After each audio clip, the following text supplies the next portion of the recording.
तो जी उम्मीद है आप डिफरेंस को तो अच्छी तरह समझ गए होंगे। The main difference is this, China वाला जो होगा वो एक नया ही होगा, अलग ही आपको नजर आ जाएगा। लेकिन जिस तरह मैंने आपको ये बात स्टार्टिंग में बताऊं कि मार्केट के अंदर नए कैटलिक को भी जापानी बनाकर बेचा जा रहा है। जबान पर बात आ जाती है कि बंदा जबान पर ट्रस्ट कर कर खरीदारी करता है। बात करते हैं कि यार कैटलिटिक कन्वर्टर जरूरी है या नहीं। फर्स्ट ऑफ ऑल तो आप देख लें जी, ये दो पीसेस हमारे पास मौजूद हैं, ठीक है। ये वाला जो पीस है वो है चाइना का, इसमें क्या डिफरेंस है वो भी आपको बताएंगे। और ये वाला जो पीस है वो है हमारे पास जैपनीज इंपोर्ट। अस्सलाम वालेकुम जी, क्या हाल है? उम्मीद है आप सब दोस्त भाई खैर खैरियत से होंगे। ऑटो पार्ट्स वाला थे हम्माद अजीज एक दफा फिर आपके सामने हाजिर है। काफी टाइम के बाद आज एक इंफॉर्मेटिव वीडियो आपके लिए लेकर आ चुके हैं। वो इंफॉर्मेटिव वीडियो क्या है? जिस तरह आजकल कन्वर्जन का दौर चल रहा है, टोटली हर गाड़ी जो है 660 सीसी 1.3 1000 सीसी मैनुअल से ऑटोमेटिक के अंदर कन्वर्ट हो रही है।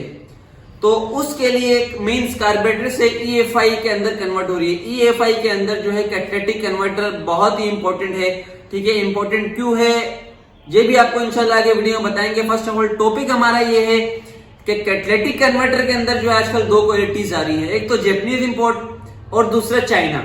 तो इनमें से कौन सी बेस्ट क्वालिटी है, कौन सा कैटलिटिक कन्वर्टर गाड़ी के साथ लगाना चाहिए और कौन सा नहीं लगाना चाहिए, ये दो पीसेस आप देख सकते हैं। एक पीस हमारे पास जैपनीज इंपोर्ट है और एक पीस चाइना का है। दोनों की डिटेल भी बताएंगे कि दोनों में क्या डिफरेंस है और कौन सा बेस्ट। अगर आपने चैनल को सब्सक्राइब नहीं किया है तो चैनल को लाजमी सब्सक्राइब कर लें। फर्स्ट ऑफ ऑल आपको दोनों चीजों के रिव्यूज कराएंगे और इंशाल्लाह इसके बाद आपसे बैठकर डिटेल में बात करेंगे। चलते हैं वीडियो की तरफ। फर्स्ट ऑफ ऑल तो आप देख लें जी, ये दो पीसेस हमारे पास मौजूद हैं, ठीक है। ये वाला जो पीस है वो है चाइना का, इसमें क्या डिफरेंस है वो भी आपको बताएंगे। और ये वाला जो पीस है वो है हमारे पास जैपनीज इंपोर्ट। फिलहाल तो आपको कोई डिफरेंस नजर नहीं आ रहा होगा, लेकिन मैं बताता हूं कि दोनों के अंदर क्या डिफरेंस होता है। चाइना क्वालिटी आप देख सकते हैं कि जो चीज है ये आपको एक अलग ही तरीके से बता रही है कि यहाँ की मेड है, नए तरीके से बना हुआ है, ठीक है।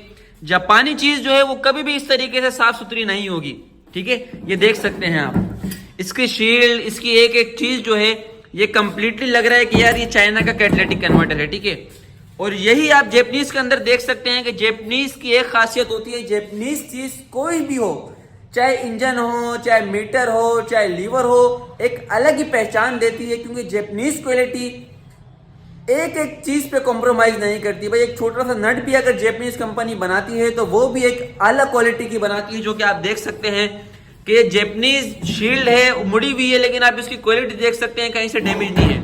और ये देखें जी, ये आपको इस तरीके से मिलता है काले टाइप का, और ये नया आप देख सकते हैं साफ सुथरे टाइप का, ठीक है जी। ये देखें कितना डिफरेंस है। मेन डिफरेंस जो है ये है कि नई चीज, लेकिन मार्केट के अंदर चाइना वाले कैटलिक को जो है, ये अभी देखें चाइना वाला इस तरीके से होता है, इस कैटलिक को बिल्कुल सेम इस तरीके से बना दिया जाता है।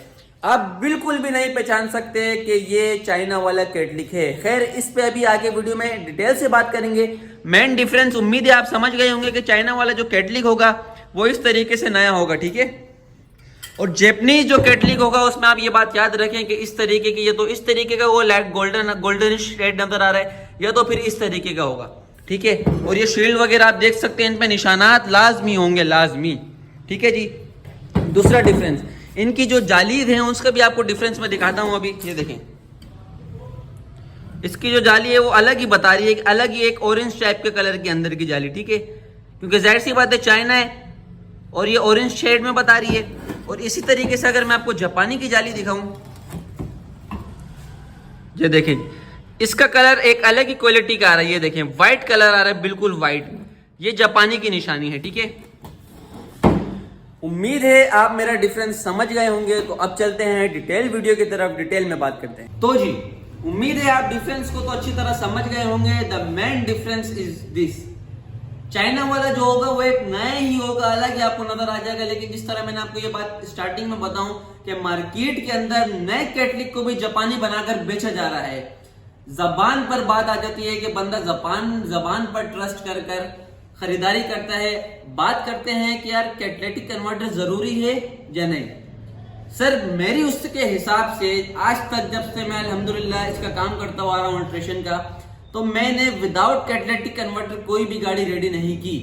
उसकी क्या वजह है? उसकी वजह यह है कि यार एक जापानी के अंदर आप जापानी गाड़ी का इंजन आप अपनी पाकिस्तानी ऑल्टो VXR में डाल लें। आप मुझे एक बात क्लियर कर दें कि जापान जो है पागल है, जो इंजन के साथ ये चीज आपको लगा कर दे रहा है। कुछ ना कुछ तो इस चीज का फंक्शन है जब भी जापान आपको गाड़ी के अंदर लगा कर दे रहा है। आप बोलते हैं कि कैटालिटिक कन्वर्टर लगाने से कुछ नहीं होता, कुछ भी एवरेज में फर्क नहीं आता। ठीक है, मानिए आपकी बात, एवरेज में फर्क नहीं आता, लेकिन एक बात आप जहन में बिठाएं कि ये इंजन का हिस्सा है या नहीं है। आप मुझे ये क्लियर कर दें। सिर्फ इस बात को मद्देनजर रखते हुए आप जब प्रॉपर काम करते हैं, तो अगर आप अपनी गाड़ी में इंजन के एक पार्ट को नहीं लगा रहे तो सर वो प्रॉपर काम नहीं है, या आपकी गाड़ी में मतलब प्रॉपर काम नहीं हो रहा। आप बोलते हैं कि नहीं यार जापानी की जगह चाइना लगा दो, ये भी प्रॉपर काम नहीं है। यार चाइना और जापानी के रेट में कितना डिफरेंस है आप मुझे बताएं।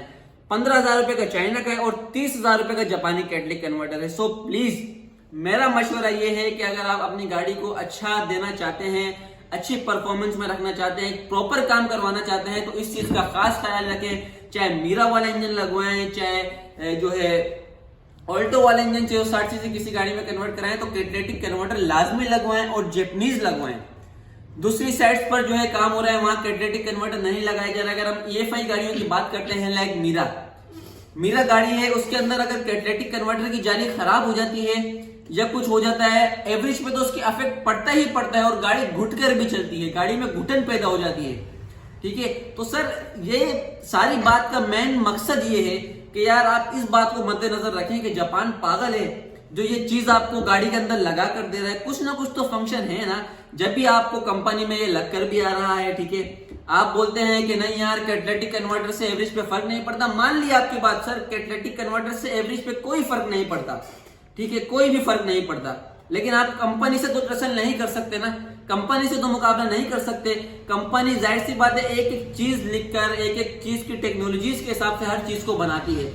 तो ऑब्वियसली सी बात है कि यार इस चीज का कोई फंक्शन इंजन के अंदर है जब इस चीज को आपके इंजन के साथ लगाया गया है। ठीक है, और मेरे तजुर्बे के हिसाब से कैटालिटिक कन्वर्टर से एवरेज पर भी फर्क पड़ता है और गाड़ी की परफॉर्मेंस में भी फर्क पड़ता है। सो प्लीज जब इतना खर्चा करते हैं आप, 1.5 लाख 2 लाख 2.5 लाख रुपया खर्चा करते हैं, तो ये 20-30 हजार को भी मत देखा करें। ठीक है, कैटालिटिक कन्वर्टर जो है लगवाया करें अपनी गाड़ी में, बाकी आपकी अपनी मर्जी, हर कोई अपने अपने तरीके से काम करता है। ठीक है, मैं नहीं बोलूंगा ना किसी की बुराई करूंगा कि भाई लेकिन एक जो इम्पोर्टेंट मशवरा था कि यार जब आप इतना खर्चा करते हैं तो 20-30 हजार बंदा ऊपर खर्च करके ये कैटालिटिक कन्वर्टर भी जो है अपनी गाड़ी के अंदर लाजमी लगवाए, ताकि एक प्रॉपरली काम हो, प्रॉपरली तरीके से आप पूरा इंजन फिट करवाएं अपनी गाड़ी को, और इंशाल्लाह उससे परफॉर्मेंस भी अच्छी मिलेगी और आपको गाड़ी की एवरेज भी अच्छी मिलेगी।